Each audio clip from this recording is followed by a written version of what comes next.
Désirez l'évasion, c'est tout de suite dans Dolce Vita. Il est des rêves qui deviennent parfois des réalités. Pour un club de motards, le rêve, c'est de posséder une moto personnalisée, unique. En Russie, les loups nocturnes ont désormais cette chance.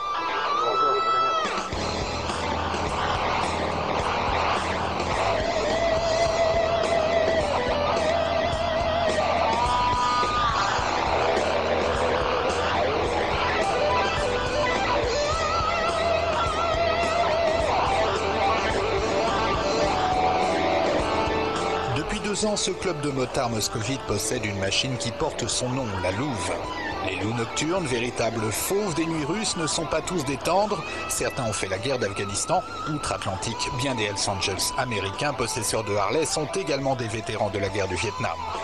Mais là s'arrête la comparaison, cette moto, la Louve, n'est pas une copie de plus de Harley, elle est originale, elle a été imaginée par le leader des loups nocturnes dénommé le Chirurgien, un surnom qui ne provient pas des cicatrices qui ornent son visage, mais tout simplement parce qu'il s'agissait de son ancienne profession. Pour le Chirurgien, posséder une moto de conception et de fabrication russe est une essentielle question de principe. Mes compatriotes pourront désormais avoir leur propre moto russe, avec leur propre légende. Elle s'appelle la Louve, car elle a été créée par les loups. Le Chirurgien en est terriblement fier. La Louve s'intègre dans l'univers de Mad Max, dans le chaos russe, une identité et des sensations uniques.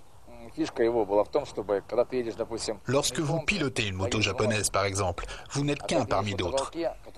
Mais lorsque vous êtes sur une Louve spécialement améliorée par vos ingénieurs, même les gens qui ne s'y connaissent pas en moto se retournent sur votre passage pour admirer.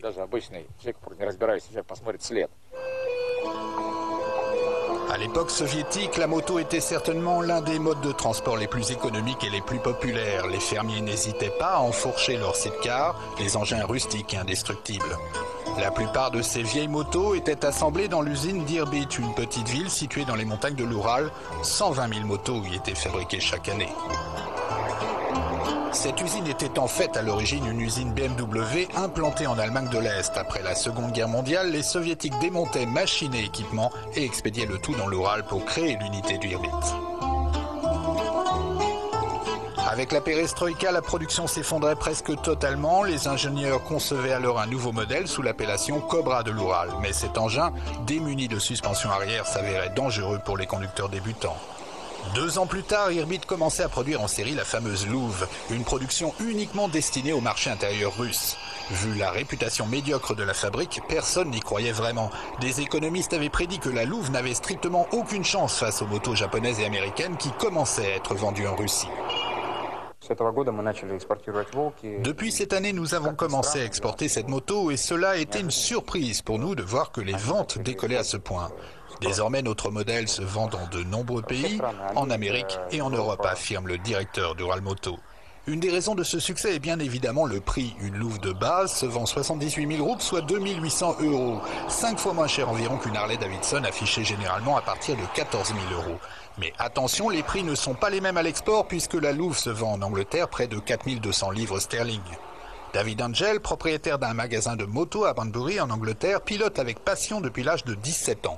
Pour lui, la nouvelle génération de motards veut résolument du neuf. Toutes les marques japonaises ont sorti leur modèle custom en tentant de copier les Harley. Cette moto russe est unique. C'est bien sûr une custom, il y a bien sûr tous les accessoires et les commandes habituelles, mais il n'y a pas le moteur bicylindre et les gens sont fatigués de ces bicylindres. Ils l'ont vu, ils l'ont utilisé, ils n'en veulent plus. Cette moto-là, elle est nouvelle.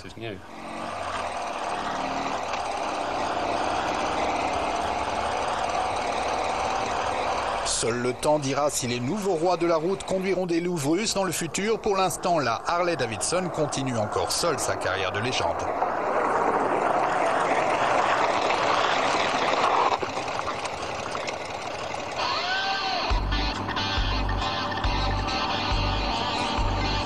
La presque centenaire Harley est devenue en effet l'un des mythes les plus incontournables de l'Amérique. La magie des vieux chromes, le légendaire halètement caractéristique du moteur, pour tous les fans, ces symboles Harley-Davidson sont ceux d'une liberté et d'une confrérie dont la route est l'unique loi. Plus qu'un mode de transport, Harley est une religion, une culture, un sens donné à la vie.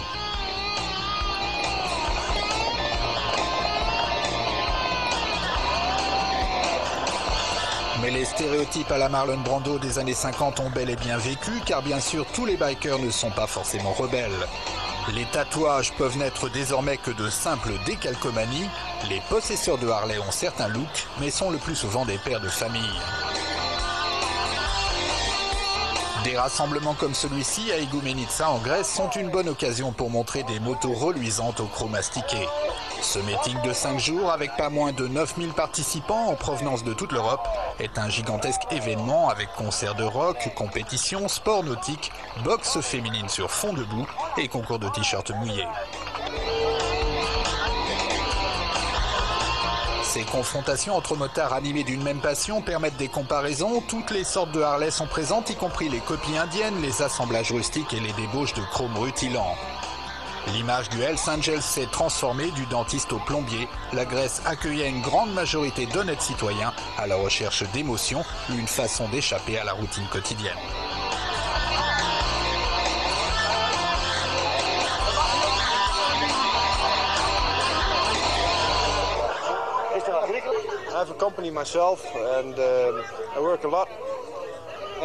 Je dirige une société, je travaille beaucoup. Et 10 jours en dehors de cet enfer, pouvoir vivre exactement ce que j'ai envie de vivre, c'est un rêve qui n'a pas de prix.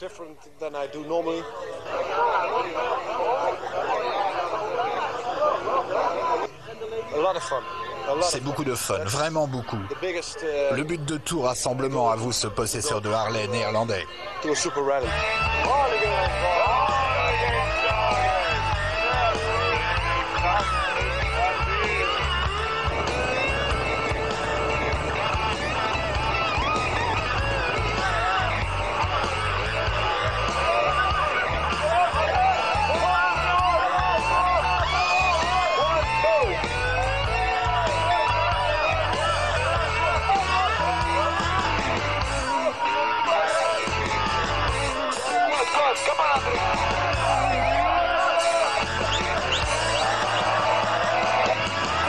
Beaucoup de bière et de musique, très peu de violence, les motards sont de plus en plus organisés aujourd'hui.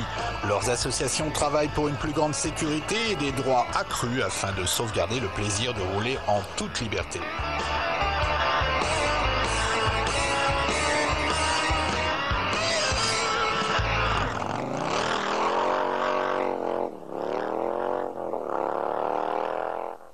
Ainsi s'achève cette édition de Dolce Vita.